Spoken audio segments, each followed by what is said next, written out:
Hello friends, welcome to the Craft Cottage. I have been out here and I have been a busy bee, and we are going to make some semi-neutral farmhouse type bee decor. Are you ready? Let's get buzzing. Okay, that was a little nerdy. That was a little dorky. That was a little goofy. But let's craft. For this bee DIY, we're going to use this little frame tray that I had in my stash and these adorable little miniature frames that were gifted to me by my aunt. I've had them in my stash for quite some time and I've been wanting to do a project with them. Today is the day. We're going to use the Birds and Bees IOD stamp. We're going to use the bee stamps out of them, and we're going to use the Vintage Linen and Sandy Blonde. I'm going to mix them together. I want it a little bit darker than the Vintage Linen, but not quite Sandy Blonde. So I'm going to use about this much ratio. I'm going to put a little hanger on the back in case we want to hang it, or it could be a shelf leaner. I'm going to give this entire piece, I don't think I painted the back actually, but we're going to give this entire piece 2 good coats of paint. Then we're going to let it dry completely. I'm going to use this beautiful piece of Floral from the Ditsy Balloons Paint Inlay by IOD. I'm going to measure out the inside portion of this little tray, and then I'm going to spritz the painted side of the inlay, the side of the paper that has the paint on it. And then I'm going to water down my paint just a wee bit. I want it to be a little bit thin. And then I'm going to give a very healthy, even coat of paint very quickly. This is sped up, but I did do it very quickly across the inside of my little tray. We want this layer to be wet when we put our wet inlay on here, so that that paint from the inlay is going to marry into that paint on the surface. So I'm going to hover it a little bit, get it exactly where I want it, because once you lay it down, that paint is activated and it will smear. Ask me how I know. Then I'm going to take my little cloth, and I'm not going to rub, I'm going to pat. I have seen people rub before and they're successful, but every time that I rub, it smears my paint. So I'm just going to pat, pat, pat, and press that image down into my paint. Then we're going to give it some time and we're going to let it dry. You can speed it up with the heat gun if you want. I prefer to let it air dry. Now, I got busy and it's the next day. I'm going to take my mister bottle and I'm going to give it a good spritz. And you can see there's a little water sitting on top. That's okay. We're going to give it a good spritz. I'm going to let it sit for about 30 seconds.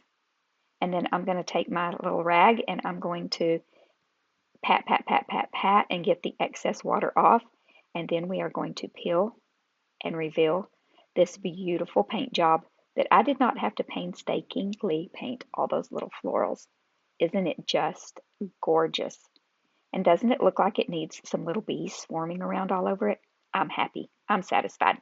Okay, we're going to let that dry. It wasn't completely dry. I couldn't wait for it to completely dry to go ahead and take some queen bee paint, or whatever color of a golden paint you want, or maybe you don't want to do this step at all. I'm going to just dry brush around there because I really wasn't loving just that bland color. I'm going to give it some time and let it dry. Now I used the IOD Laurel mold and poured some resin pieces with those little bees and that little crown. That is the Birds and Bees. Okay, now we're going to use the Birds and Bees stamp as well. I don't know why I showed you that. I'm going to trace out where these frames are so that I know where to place my embellishments and my stamps. Okay, I'm just going to trace every little frame on the inside. And they do have a little lip around them, around that frame. So you're not going to be able to see my pencil marks at all. This was a pretty genius idea that I came up with because I don't always work smarter. Usually I work harder. I'm just going to stamp up my stamp with some black permanent IOD ink. I'm going to wipe away the excess around the edge that kind of, I get a little heavy-handed. And I'm going to press down in the middle of that frame. And I didn't get enough ink, or I didn't press firmly enough. and I didn't get as dark of an image as I wanted to. It does not show up as dark on camera as it really is in person. The second one I got a little bit darker. I used a little bit more ink on the stamp, and it does show up a little better, a little darker. They both show up fine. I don't know why the camera does not pick it up, but they turned out really pretty. I'm going to paint all three of these little pieces with the Queen Bee by DIY. It's just a beautiful golden yellow. And now I'm going to take them outside and I'm going to give everything some clear matte finish. When it's dry, I'm going to come back in. I'm going to use Dixie Belle's Grunge Gray Wax, and I'm going to wax the frame, just the frame part of our little tray, or our frame. It's become a frame now, it's not a tray. They were advertised as trays, but we're going to call it a frame now since it's become a frame for our frames. A frame of frames. And we're going to just put that wax on there and wipe it back. And the same thing with our little molds. We're just going to put that gray grunge wax down in those little crevices to bring out all of those beautiful little details and wipe it back. And just look how pretty our little bee is. I think that she is adorable. And then I'm going to glue our embellishments, our little bees, down just with some hot glue that's going on paper, so it will be fine. And then, yes, look, I'm going to use some wood glue and some hot glue. Hot glue may have been just fine, but you know, I'm using some wood, so I'm going to use the Titebond. The Titebond is actually not a wood glue. It's a multi-purpose glue, and it works for everything. I use it for everything. So we're just going to do that for all the little frames. We're going to glue the embellishments, the little bees down, and then we're going to glue the frames down just like you see me do here.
I purchased a little pack of these hexagon shaped trays or wood shapes from Amazon, and I got this fabric from Hobby Lobby in Joplin, Missouri while I was visiting one of my viewers, Sharon. Hello, Sharon.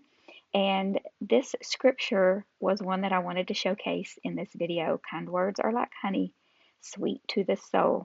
I have a sweet dear friend who has been bullied as an adult recently, and the words that have been said to her have crushed her soul.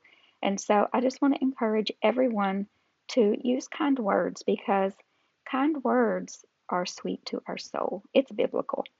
I'm just going to take this um, Queen Bee paint and a wet wipe and use it kind of like a golden stain. I didn't want full coverage paint on this. I just wanted to give it a little bit. And then my wet wipe looks like I just changed a baby's diaper. I put a little hanger on it just in case if you wanted to make a gallery wall, we could make a gallery wall. I'm going to take a little bit of, I believe this is cowgirl coral, and I added a little tiny bit of green to it. If you're not familiar with how to mix paints, I do this in hair color all the time. If you have an unwanted color, you go across the color wheel to its opposing color. I don't remember what that color is called, and mix it with it, and it'll make it a little darker. I'm going to use just a regular old school glue stick for this. I'm going to cover the entire bottom of this with the glue. It wouldn't get over in those corners good. So I just took a little craft stick and smeared it into the corners. I'm going to lay my fabric in here. You could just use regular Elmer's glue. You could use Mod Podge, any kind of glue, but this is just what I chose to use today. It's going to dry fast. It's going to dry clear. It's easy to work with, and I'm just going to use my little squeegee to make sure that there is no lumps of glue under there and that it's all smoothed out and that the glue gets into the fibers good. I cut out a few little flowers out of that fabric because I wanted some of those florals and some color in this. I didn't feel like it had enough of the colors that I wanted in there, and so I'm just going to add those to it just with that glue stick. Also, I was showing you the fat quarters that I got also at Hobby Lobby earlier. We're going to incorporate some of that fabric into this DIY as well. So you can see I'm just putting the glue on the back side, picking it up with my little tweezers, and just pressing it down into some of that blank space to just create it. And it just smushed down into that fabric so nicely. And then once that got dry, I'm going to give it some time. I'm going to let it dry. And once it got dry, I came back in with some Big Top Sealer. That's a DIY product. And I'm just going to give the whole thing a nice coat to seal it all in, the wood and the fabric.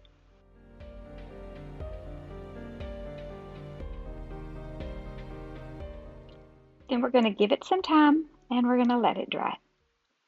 And when it's completely dry, we're going to take our grunge gray wax and we are going to just put a little bit around it. I did this after I sealed it because I don't want it to be really dark. I just want it to grab in a few places. And then I made this little messy bow. I've made a bunch of these on my channel. You just tear strips of fabric and I use those fat quarters to do that. You lay them out and then you just crisscross them and tie a little knot in the middle, a piece of fabric around the middle to make a knot.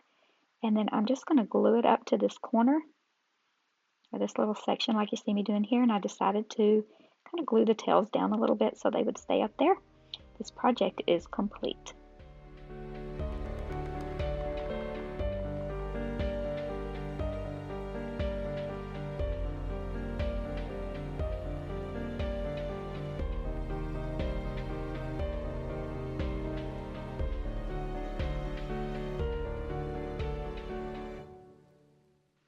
This little honey jar was the whole inspiration for this video.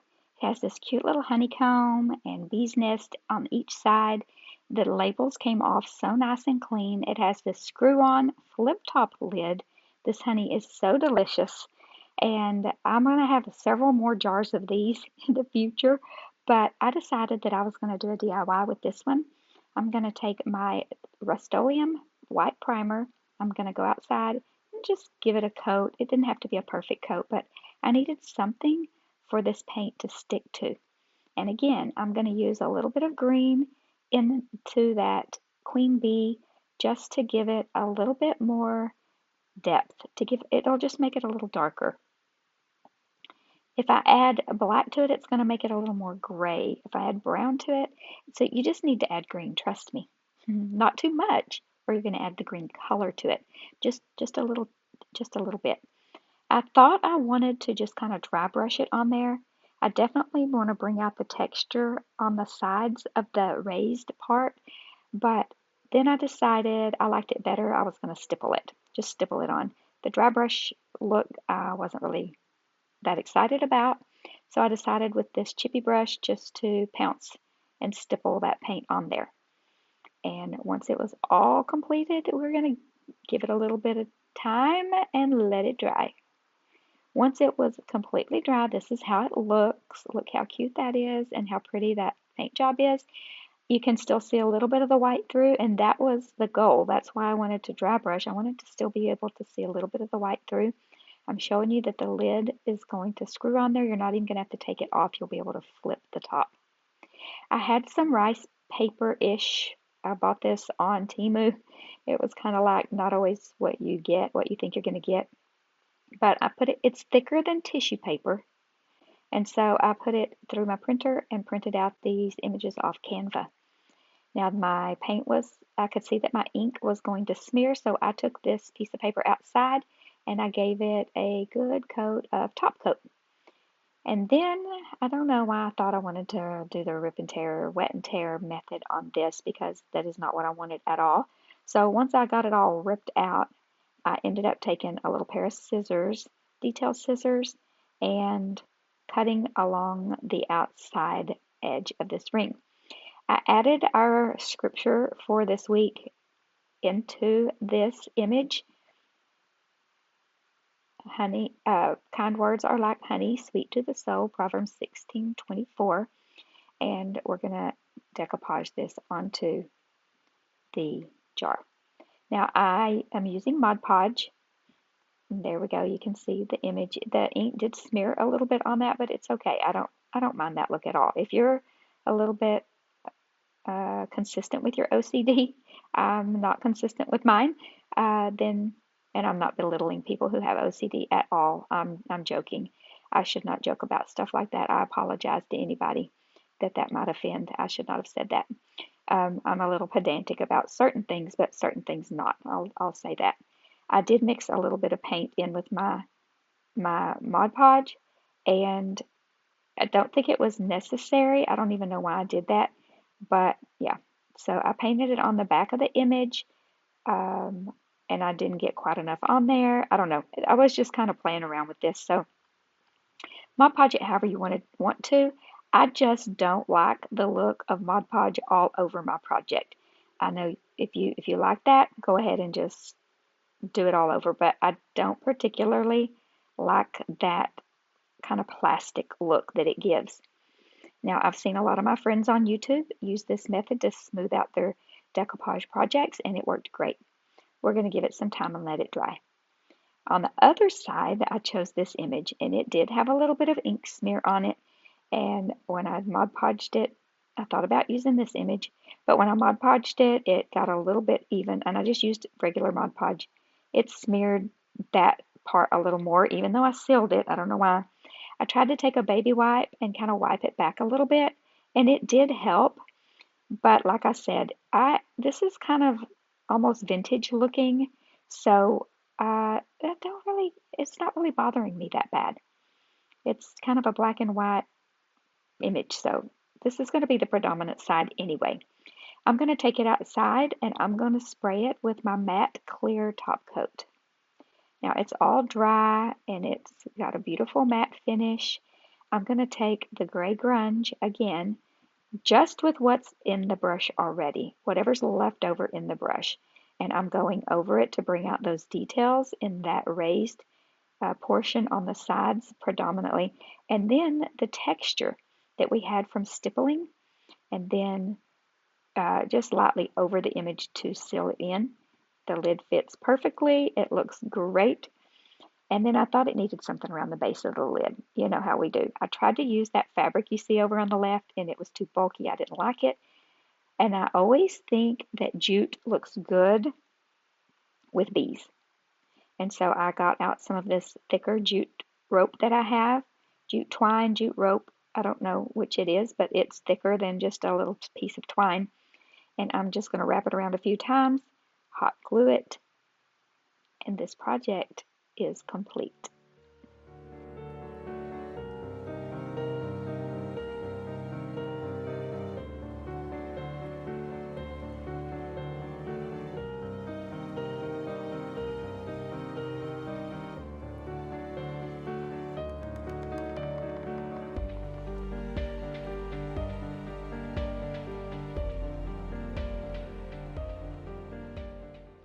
This was the tiniest little salt shaker, and I did not get on camera, but it had an image on it, so I just took a little bit of canvas drop cloth and glued it over the image. I frayed out the edges to make it look all cutesy, and then another one of those little bees from the IOD mold, I'm going to go ahead and paint it with the queen bee, just like we did the other ones. Now this is where I'm going to take some of those strips of fabric. I put a few pieces of chiffon ribbon. I put a green piece and a gray piece, and I'm going to fold it in half. Now, let me tell you that I haven't made one of these in quite a while, and I kind of lost my footing a little bit. I'm going to tie this around here. This is not even a necessary step. Should have just put the wire through the top of this instead of doing all this mess. You're going to see in the end, you're going to be like, why did she do all that? I don't know what was wrong with me this day. But anyway, I'm making a tassel, and then I'm just going to cut all that off. I'm going to cut it all off in the end anyway, but just bear with me, okay? And then I'm going to take some little thin gauge wire I had in my stash. I don't even know where it came from. I probably saved it off of something. I'm going to wrap it around a pencil just to give it some of that cute curliness, and then spread it out a little bit. And I'm going to make it as long as I want this handle to be. It needs to be long enough to go through the salt shaker and attach to the tassel and still have a hanger at the top. You'll see. I'm going to poke it through. This was a pepper shaker. It only has 2 holes. I'm going to poke it through. It's going to come out the bottom.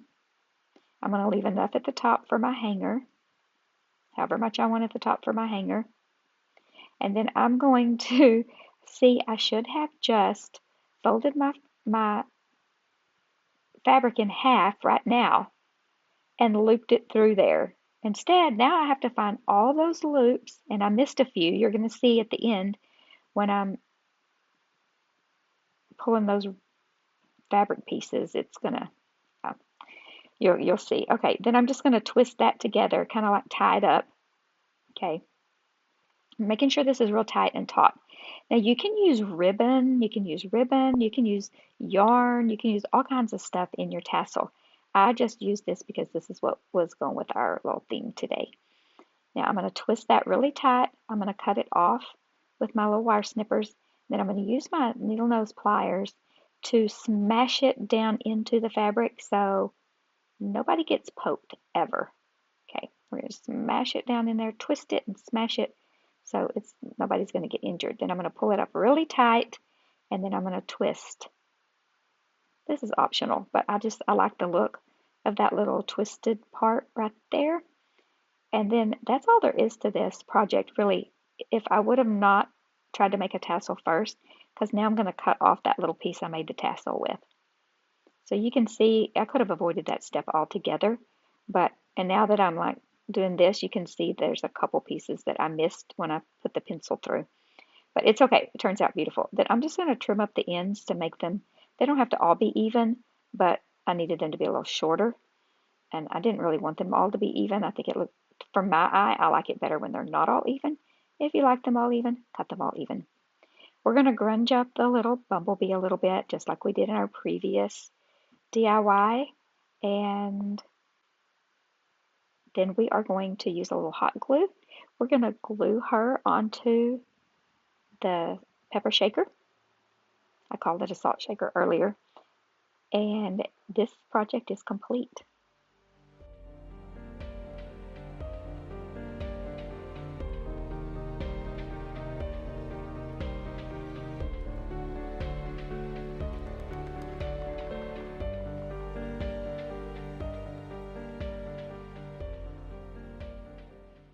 I am not going to waste that little image or this little piece of scrap wood. I'm going to take vintage linen, and I'm going to use a chippy brush, and I'm going to give this a very dry brushed coat of paint. Very little paint on there. You can see I'm just leaving a lot of wood showing through. And then I'm going to let that dry, and I'm going to come back with some Queen Bee and do the same thing with a very light touch though.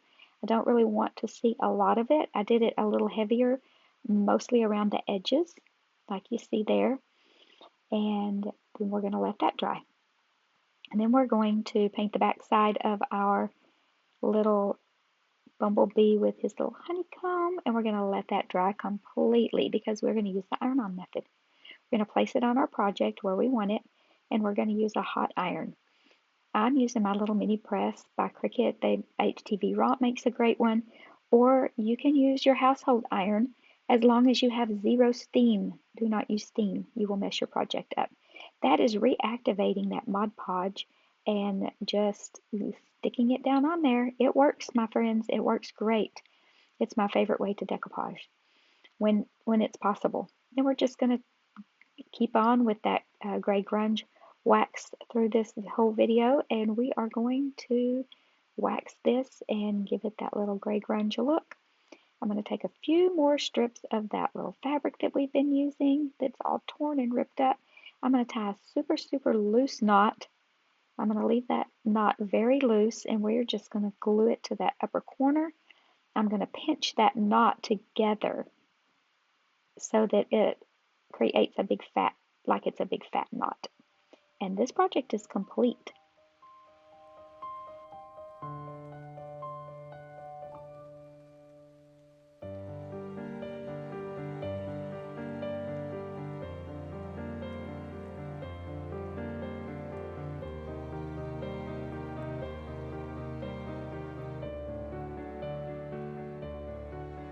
I was gifted these beautiful rustic lids to some beehives.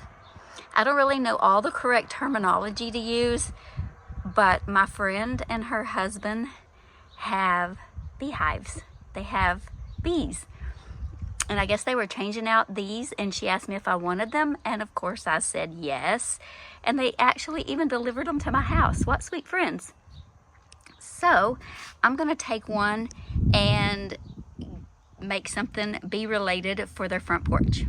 I asked my friend for a little information background on these, and her husband said that these lids had once covered an 8-frame beehive that had thousands of bees.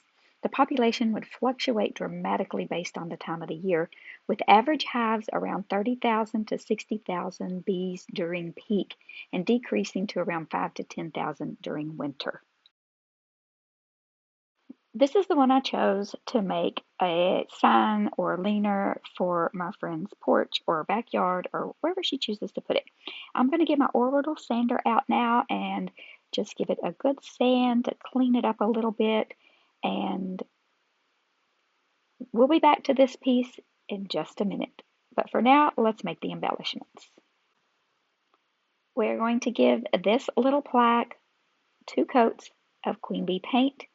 I'm going to use the IOD letterpress stamps. There are 3 different fonts in this, and we're going to use this one in the middle and the one on the bottom.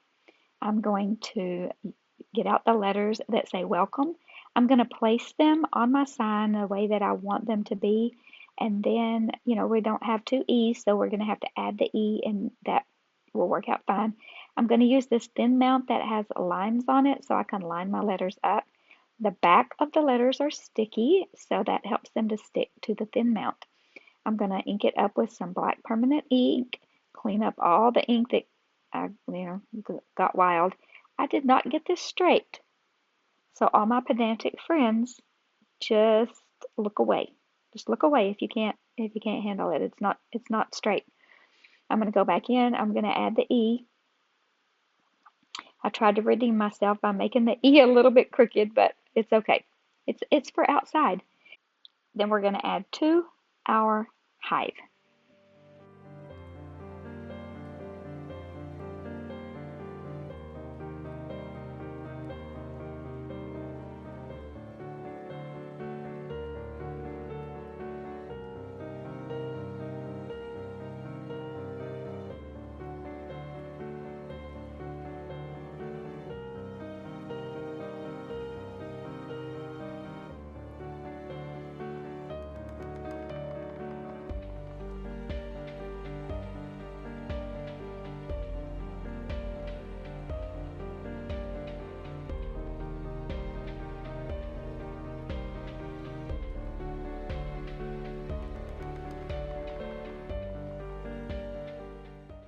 Let's take these Dollar Tree flowers and bumblebees and make some cute little embellishments. I did not want the stems on them, so I just took and traced out. I just cut them off. I cut one, and then I just traced the rest of them. And I took a box knife. If you don't have a box knife, an X-Acto knife will work. You probably could do it with some scissors. This is really easy to cut. I only scored it twice. You probably just use a knife out of your kitchen, actually.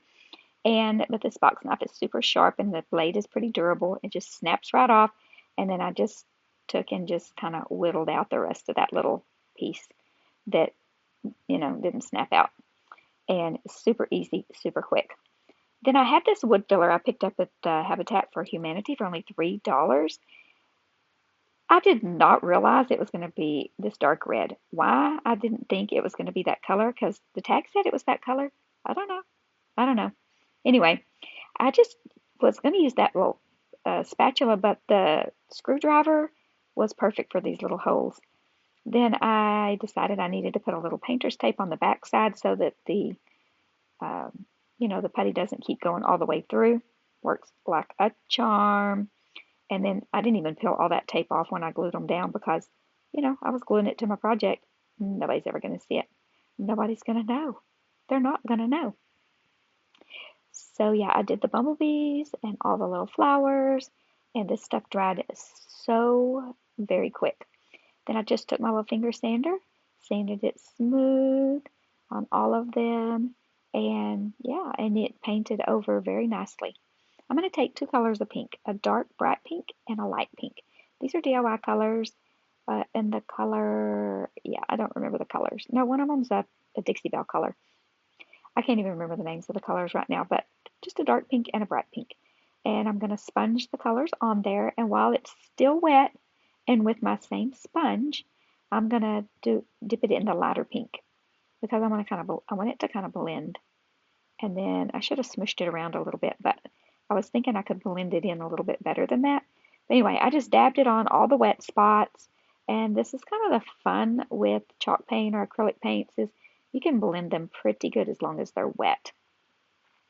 And then now I decided to smush it all around in there. There we go. Get a little bit of that darker color out or lighten it up. And then I went and blended it in a little bit more. As you can see, I just kept dabbing it. And I didn't care too much about the middle because we are going to take a clean sponge. I washed that sponge out, and we are going to take some white, and we are just going to make some big polka dots in the center with our white. I don't even want a whole lot of paint in there. I just want it to just have that little not perfect centers. In fact, those last two I did were more like what I was going for. But anyway, we're going to give it some time. We're going to let those dry.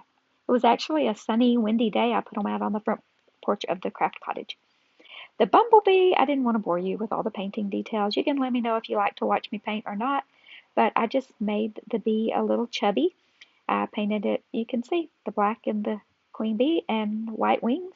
When it's completely dry, I'm going to take that wax, which I probably should have taken a little paint because now I'm going to spray it with the sealer. It worked fine. It went over that, but it may not always work to spray over wax with a sealer. I'm not sure. But I could have done it with a little gray paint or waited until after I sprayed it to do this part. But I wanted to just sort of outline those wings with that little bit of gray, just so it gave it some more extra dimension, so they didn't look like they just didn't stop. You know what I mean? So we're going to paint the other two bees exactly the same as that one. Now, I went outside. I gave all of those embellishments 2 coats, maybe 3 coats of that clear top coat, since this is going to be an outdoor decor piece. I'm going to take some of that thicker jute rope twine, and I'm going to put some of my Titebond on the end and twist it, and it's thicker, so I need a little more glue to get all those little plies squished together. And I'm going to make both ends of my twine come out the front and tie a double knot so that it is thick enough. One knot kept it from going through, but the look I wanted was a bigger knot. So I just tied one knot on top of the other knot to make it look thicker. And this is what it looks like. Am I going to show you what it looks like? Well, no. I'm going to just take all my embellishment pieces. Now I have to get in the floor because my craft table is not big enough to film this on the craft table. So we're just going to place all the pieces where we want it. And yes, I had to get down on my hands and knees for y'all to film this. And I'm going to just hang that like it's hanging over the corner. I'm going to put the flowers along the bottom and the bumblebees like they're just kind of swarming around. Should have put one of the bees like it was like down on the flowers. But anyway, I think it turned out cute. I'm just going to glue all these pieces down with the Type Bond because it's going to be good in the weather. Likely she's not going to put it right out in the sunshine, but I did put a little hot glue just to keep it where I wanted it while I was working. And then I did take my, oh, I haven't done that part yet. So we're going to do that with the bumblebees too. All the pieces got some Type Bond Quick and Thick and some hot glue. Now you're going to see me. I put the hot glue down there where there were those open places in that bumblebee. Just wait for it. Just wait for it. You can't press down and that glue ooze out because, ow, that hurts. I'm going to bring out the stapler and I'm going to put one staple. I'm trying to decide where I want to put the staple. And I'm like, oh, they're going to show. I'm going to have to go back and put a little bit of paint over that. But then I decided I didn't really care if the staple showed. It's an outdoor project. And so for stability, I just gave all the embellishment pieces a staple. This big piece right here, I only glued it on the bottom because the hanger is going to be stapled down to the top. And then I stapled the sign. I gave it a couple staples across the bottom. And I stapled the jute rope to the top. And this project is almost complete. Hang on, it's almost complete. I'm gonna decided that I wanted to put a little bit of Spanish moss across the bottom to act as a little bit of grass and to kind of cover up that rough bottom. I really didn't care if you could see the rough bottom. Don't judge that I need to have my roots done either. Okay, and then I put a little burlap bow up in that corner. Now this project is complete.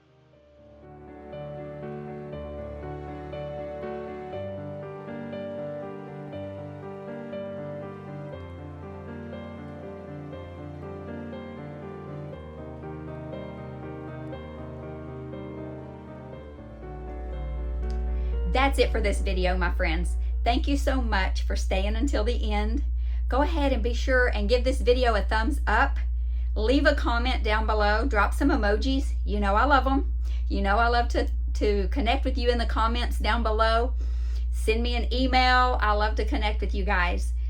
Let me know if you like the bees, if you like the bee decor for summer. It just seems to fit, right? That's when we see the bumblebees out there moving that pollination around, or however that goes, right? Okay, you know the drill. All the things, but most of all, be still and know that He is God.